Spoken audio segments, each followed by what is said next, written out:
Hello అండి, welcome back to our channel. ఎంతమంది మామిడికాయ ఊరగాయ పెట్టారు, ఇంకా ఎంతమంది పెట్టలేదు, పెట్టిన వాళ్ళు ఉంటే కనుక ఖచ్చితంగా కామెంట్ పెట్టండి. అలాగే ఈ సీజన్లో మనకి అందరికీ కూడా ఫేవరెట్ మామిడికాయ ఊరగాయ కదా. సో ప్రతి ఒక్కరు కూడా పెట్టుకోవడానికి చూస్తూ ఉంటారు, అంతే ఇష్టంగా కూడా తింటూ ఉంటారు. పిల్లలు కానీ పెద్దవాళ్ళు కానీ ప్రతి ఒక్కరు కూడా మామిడికాయ పచ్చడిని మించింది ఇంకొకటి ఉండదనే చెప్పొచ్చు. సో మీలో ఇంకా ఎవరైనా పెట్టుకునే వాళ్ళు ఉంటే కనుక మీకు యూజ్ అవుద్దని నేను పెట్టిన ఈ మామిడికాయ పచ్చడిని అయితే షేర్ చేయబోతున్నాను. సో ఇంకా ఈరోజు వీడియోలో నేను పూర్తిగా కంప్లీట్గా చూపిస్తానన్నమాట మామిడికాయ పచ్చడి ఎలా పెట్టుకోవాలనేది. సో ఎవరైనా తెలుసుకోవాలి, మామిడికాయ ఊరగాయ పెట్టుకోవాలి ఈజీగానే వాళ్ళు ఉంటే కనుక వీడియో లాస్ట్ వరకు చూడండి. అలాగే మన ఛానల్ని ఫస్ట్ టైం చూస్తున్న వాళ్ళైతే సబ్స్క్రైబ్ చేసుకొని బెల్ సింబల్ యాక్టివేట్ చేసుకోండి. నేనైతే ఇక్కడ 2 కేజీల కాయలు అయితే తీసుకొని ఊరగాయ పెడుతున్నాను అనమాట. సో ఇవి మొత్తం 5 కాయలు వచ్చాయి, పెద్ద సైజు కాయలు అనమాట. సో 5 కాయలు వచ్చాయి, 2 కేజీల పచ్చడి అవుతుంది. ఇక్కడ ఫస్ట్ అయితే మనము కాయలు తెచ్చుకునేటప్పుడే మంచిగా గ్రీన్ కలర్లో కాయ గట్టిగా ఉండేలాగా తెచ్చుకోవాలి. కొంచెం మెత్తగా మాగినట్టు ఉండే కాయల్ని అస్సలు తెచ్చుకోకూడదు. పచ్చడికి కావాలి అని అంటే కాయ ఎంత పచ్చిగా ఉంటే మనకి పచ్చడి అంత బాగుంటుంది అనమాట. పుల్లటి కాయలు తెచ్చుకోవాలి, తీయగా ఉండే కాయలు తెచ్చుకోకూడదు. సో చూడండి, కాయ అనేది ఇలా మంచిగా గట్టిగా ఉండాలన్నమాట. ఫస్ట్ అయితే కాయల్ని నీట్గా కడుక్కోవాలి. అది పైన ఉండే సొనంతా అంటుతూ ఉంటుంది. కొన్ని మరకలు మచ్చలుగా ఉండేటి కాయలు లేకుండా ఇలాగా మంచిగా ఫ్రెష్గా ఉండే కాయలు తీసుకొని నీట్గా 2-3 సార్లు మంచిగా కడుక్కొని తర్వాత ఒక కాటన్ క్లాత్ పైన పెట్టేసుకొని నీట్గా తుడుచుకోవాలన్నమాట.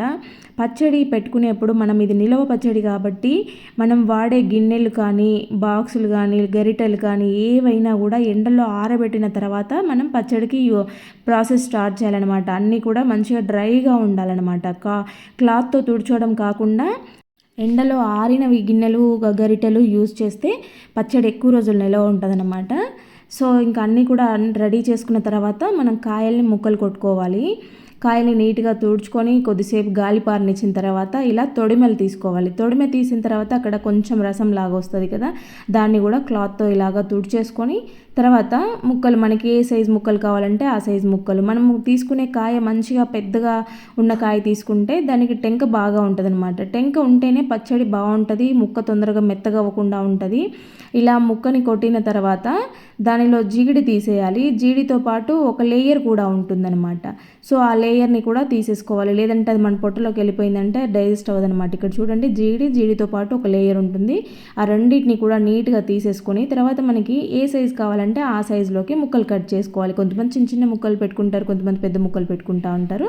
అది ఎవరి ఇష్టం వాళ్ళది. కాకపోతే ఇక్కడ పిక్కతో పాటు ముక్కని కట్ చేసుకుంటే ఏంటంటే పచ్చడి ఎక్కువ రోజులు నిలవ ఉంటుంది అనమాట. లేదు పిక్క లేకుండా ముక్కలు పెట్టుకుంటే తొందరగా మెత్తగా అయిపోతాయి అన్నమాట, పీస్ అనేది గట్టిగా ఉండదు. సో అందుకోసము పిక్కతో పాటు పెట్టుకుంటే పచ్చడి ఎక్కువ రోజులు వస్తుంది. ఇలాగా ముక్కలన్నీ కూడా నీట్గా కట్ చేసేసుకోవాలి. ఎక్కడైనా కాయ బాగా మెత్తగా ఉంది, మాగింది అనుకున్న పీసెస్ పక్కకు పడేయాలి. ఒత్తుకుపోయినవి ఏవైనా ఉంటాయి కదా, అలాంటి పీసులు పక్కకు పెట్టేసేయాలి. దీంట్లో పచ్చడిలో కలపకూడదు అనమాట. గట్టిగా ఉన్న పీసులని మాత్రం మంచిగా నీట్గా ముక్కలు కట్ చేసిన తర్వాత మళ్ళీ కాటన్ క్లాత్ తీసుకొని తుడుచుకోవాలి. ముక్కల్ని కూడా తుడుచుకోవాలి, ఎందుకంటే దాంట్లో కూడా కొంచెం వాటర్ లాగా ఉంటుంది కదా పచ్చికాయ కాబట్టి. అది కూడా లేకుండా నీట్గా ముక్కల్ని ఇలాగా క్లాత్తో తుడుచుకున్న తర్వాత బేషన్లోకి వేసేసుకొని, మీరు కొలత ప్రకారంగా అంటే కేజీలాగా కాకుండా గిన్నెలతో కొలత వేసుకునే వాళ్ళు కూడా ఉంటారు, అలాగా కూడా కొలత వేసుకోవచ్చు. కాకపోతే నేను ఇక్కడ కేజీలాగానే పెడుతున్నాను అనమాట. 2 కేజీలు అయ్యాయి. సో దానికోసము నేను ఇక్కడ 1/2 కేజీ కారం తీసుకున్నాను. ఇది మంచిగా బాగా కారం ఉండే కారం అనమాట.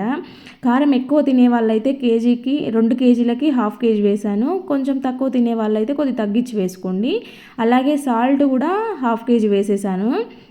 ఇక్కడ కారం ఉప్పు అనేవి మంచిగా మెజర్ చేసుకొని వేసుకోవాలి. అలాగే ఆవపిండి, ఆవాలు కొంతమంది ఎండలో ఎండబెట్టేసి డైరెక్ట్ పౌడర్ కొడతారు. నేను ఎండలో ఎండబెట్టడమే కాదు కొంచెం వేపి పౌడర్ చేసి పెట్టుకున్నాను అనమాట. ఇంకా కొంచెం మంచి ఫ్లేవర్ తెలుస్తుంది ఇలాగా వేపి పౌడర్ చేసినప్పుడు. ఇది 100 గ్రామ్స్ ఉంటుంది. 2 కేజీలకి 100 గ్రామ్స్ ఆవపిండి వేశాను. అలాగే 1 టేబుల్ స్పూను మెంతి పిండి వేశాను, అంటే మెంతులు వేపి పౌడర్ చేశాను అనమాట. కొంతమంది డైరెక్ట్ మెంతులను వేస్తారు, నేనైతే మెంతులు కూడా పౌడర్ చేసి వేశాను. అలాగే ఒక 200 గ్రామ్స్ వెల్లుల్లిపాయలు ఒలుచుకొని ఇలా వేసుకోవాలన్నమాట. ఇవన్నీ కూడా మంచిగా మిక్స్ చేసేసుకోవాలి. మీకు గ్రేవీ ఎక్కువ కావాలి అనుకుంటే ఇంకొంచెం ఉప్పు, కారము, ఇప్పుడు మనం వేసుకున్న పుల్లన్నీ కూడా కొంచెం క్వాంటిటీ పెంచుకోవాలన్నమాట. గ్రేవీ మాకు అంటే మీడియంగా ఉండే వాళ్ళకి ఇది బాగా సరిపోతుంది, మరీ తక్కువ గ్రేవీ ఏం రాదు. కానీ కొంతమందికి ముక్కలు తక్కువ తిని గుజ్జు ఎక్కువ కావాలనుకుంటూ ఉంటారు. అలాంటి వాళ్ళు ఏంటంటే ఇంకొంచెం ఈ మసాలా ఎక్కువ ప్రిపేర్ చేసుకోవాల్సి ఉంటుంది గ్రేవీ కోసము. సో ఇక్కడ ఇవన్నీ కూడా మంచిగా మిక్స్ చేసేసుకోవాలి. ముందు పొడులన్నీ కూడా బాగా కలిసిపోవాలన్నమాట. ఆవపిండి అనేది కొంచెం బాగా మెత్తగా అయిపోయి ఉంటుంది కదా, సో అది కారం, ఉప్పు ఇదంతా కూడా మంచిగా మిక్స్ అయ్యేలాగా మొత్తం వీటన్నిటిని బాగా మిక్స్ చేసేసుకోవాలి. వెల్లుల్లిపాయలు ఇంకొన్ని కూడా వేసుకోవచ్చు మీకు కావాలని అంటే. తర్వాత మనం ముందుగా రెడీ చేసి పెట్టుకున్న ముక్కలు ఉంటాయి కదా, వాటిల్లోకి ఇదంతా వేసి కలుపుకోవాలి. ఇంకొకటి ఇక్కడ ఏంటంటే ముక్కల్ని మీరు ఇలా డైరెక్ట్ కారంలో కాకుండా పక్కన ఒక గిన్నెలో ఆయిల్ పోసుకొని ఆయిల్లో ముక్కలు దేవుకొని దాని తర్వాత ఈ ప్రాసెస్ చేసుకోవచ్చు. కాకపోతే అట్లా ఏంటంటే ముక్కలు ఎక్కువ మెత్తగా అయిపోతాయి, మాకు అట్లా తొందరగా మాగొద్దు, ఎక్కువ రోజులు ముక్క గట్టిగా ఉండాలి అనుకునే వాళ్ళైతే ముందు నూనెలో ముక్కల్ని తీసుకొని అంటే నూనెలో తడిపిన తర్వాత ఇలా కారం కలపండి. లేదు మాకు అంత అవసరం లేదు, మేము న్యాచురల్గా ఇలాగే చేసుకుంటామంటే డైరెక్ట్ కారం ఇవన్నీ ముందు ముక్కలకు పట్టించండి. నేనైతే మా ఆయిల్లో ఏం తీయలేదు, ఎందుకంటే అది లేట్ ప్రాసెస్ అనమాట. ముక్కలు ఎక్కువ రోజులు మాగకుండా గట్టిగా ఉంటాయి అన్నమాట. కానీ ముక్క కొంచెం ఊరితేనే బాగుంటుంది పచ్చడి. సో ఇక్కడ ఇది చూపిస్తున్నాను కదా, ఇదైతే నువ్వుల నూనె అనమాట. ఇక్కడ అందరూ కూడా ఊరగాయ అంటే నువ్వుల నూనె వాడతారు. ఇది గానుగ నూనె, ఇది ఎటువంటి కల్తీ లేకుండా డైరెక్ట్ గానుగ దగ్గర ఆడిచిన నూనె అనమాట. నువ్వుల నూనె ఊరగాయకి ఎక్కువ బాగుంటుందని ఇక్కడ అందరూ ఇదే వాడతారు. మామిడికాయ ఊరగాయకి పల్లి నూనె కూడా వాడొచ్చు, పల్లి నూనె కూడా బాగుంటుంది. అమ్మ వాళ్ళైతే పల్లి నూనె పెడతారు. అది పల్లి నూనెని కొంచెం కాగబెట్టి దాంట్లో కొద్దిగా ఆవాలు వేసేసి తర్వాత నూనెని చల్లగా అయిన తర్వాత ఇలా కలుపుతారు. నేనైతే ఇది నువ్వుల నూనె, మొత్తం ఇది గానుగ నూనె అనమాట. సో ఈ పచ్చి నూనె కలిపేస్తున్నాను. సో ఇలాగా ముందే మొత్తం నూనె వేసుకోకుండా, ఇక్కడ ఇది 1 లీటర్ బాటిల్ నూనె అనమాట. సో 2 కేజీలకి 1 లీటర్ అనేది కొంచెం అటు ఇటుగా సరిపోతుంది. ఒకవేళ లాస్ట్లో మనకి ముక్క ఊరిన తర్వాత 3 రోజుల తర్వాత సరిపోలేదనుకుంటే మళ్ళీ కొంచెం కలుపుకోవచ్చు. ఇప్పుడు ప్రస్తుతానికి పెట్టుకునే దానికైతే ఇది చాలా బాగా సరిపోతుంది, ఇంకా ఆయిల్ మిగులుతుంది కూడా లాస్ట్లో. ఇలా వేసిన తర్వాత మొత్తం కూడా ఈ కారం ఉంది కదా, ఈ కారం అంతా కూడా నూనెలో తడవాలన్నమాట.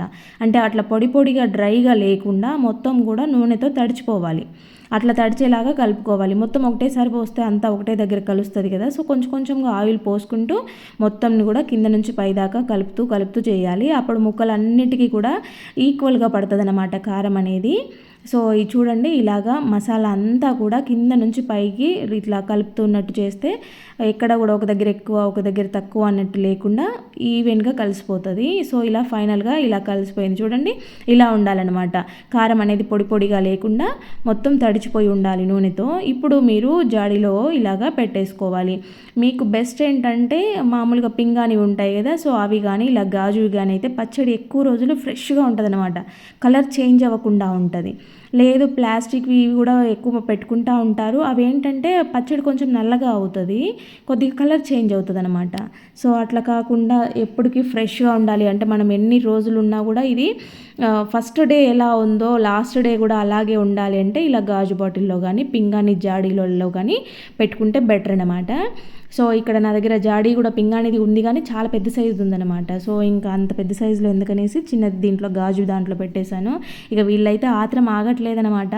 సో దాన్ని టేస్ట్ చేయడం కోసం ఆ ముక్కల్ని చేతితో తడుముకోవడం కోసము మేమేస్తాం జాడీలో మేమేస్తాం అనేసి చేతికి కారం అంటేలాగా తగిలించుకున్నారు. ఇప్పుడు ఆ పీసెస్ తీసుకొని తింటున్నారనమాట. అమ్మ మాకు అన్నం కలిపి పెట్టుకోవాలి, బేషన్ అలాగే ఉంచు, మొత్తం వెయ్యకని చెప్తే కొంచెం కారం ఉంచాను పక్కకి. ఇంకా చూడండి ఫైనల్గా ఆయిల్ మిగులుతుందని చెప్పాను కదా, దాదాపు 1/2 లీటర్ ఆయిల్ అలాగే ఉండిపోయింది, 1/2 లీటరే సరిపోయింది. కాకపోతే మొత్తానికి మనకి సరిపోదు, 3 రోజుల తర్వాత మళ్ళీ కలుపుకోవాల్సి వస్తుంది అని నేనేం చేశానంటే ఇంకొంచెం ఆయిల్ పైనుంచి వేసేసి దీన్ని ఇలాగా ప్రెస్ చేస్తూ పెట్టానన్నమాట. 3 రోజుల తర్వాత దీన్ని ఓపెన్ చేసి చూస్తే ఇంకొంచెం ఆయిల్ తేలుంటుంది మనకి.